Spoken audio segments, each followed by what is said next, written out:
مساء الخير.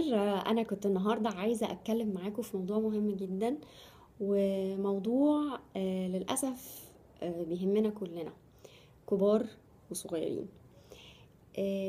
في الفترة الأخيرة دي أنا كنت بشوف إن معظم الشباب بين كل كلمة وكلمة لازم يبقى فيه شتيمة. أنا مش عارفة ليه، يعني هل عشان أنت تبقى كول ويبقى شكلك كول، ولا انت مش لاقي كلمة ت... يعني تخليك انك انت النهاردة تو اكسبرس، او انك انت تقول اللي جواك او تعبر عن اللي جواك بطريقة تانية غير الشتيمة. ولا انت النهاردة خلاص عشان اتعودت ان دي اللغة السائدة فانت بتستخدمها على طول.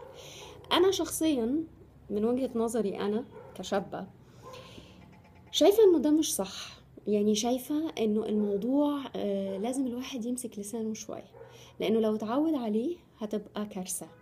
تخيل نفسك انت بعد كام سنة لما هتبقى اب، ولادك هيسمعوك وانت بتشتم، وانت النهاردة قاعد في وسط المفروض ان هو راقي، وانك انت المفروض تشرف عيلتك وتشرف حتى الناس اللي انت النهاردة معاهم.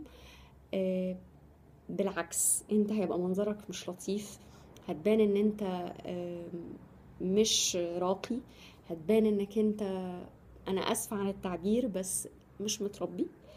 والغريب انه اهالينا ما ربوناش على كده، يعني اهالينا بتهيألي مش هيبقوا سعداء لما يسمعوك وانت بتشتم، ولما يسمعوك انت حتى في التهريج. يعني يا ريتها عارف لما تطلع حتى الشتيمة وانت تحت ضغط عصبي، ماشي، عندك عذر.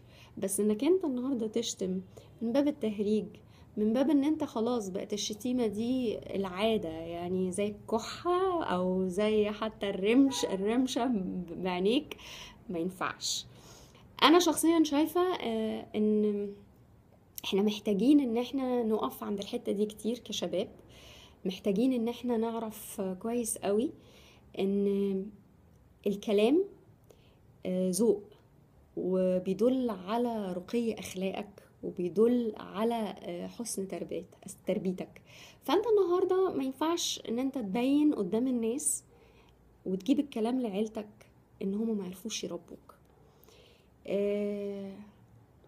نحاول نمسك لساننا شويه، ونحاول ان احنا النهارده نعبر عن غضبنا، نعبر عن استيائنا، بس بطريقة كويسة.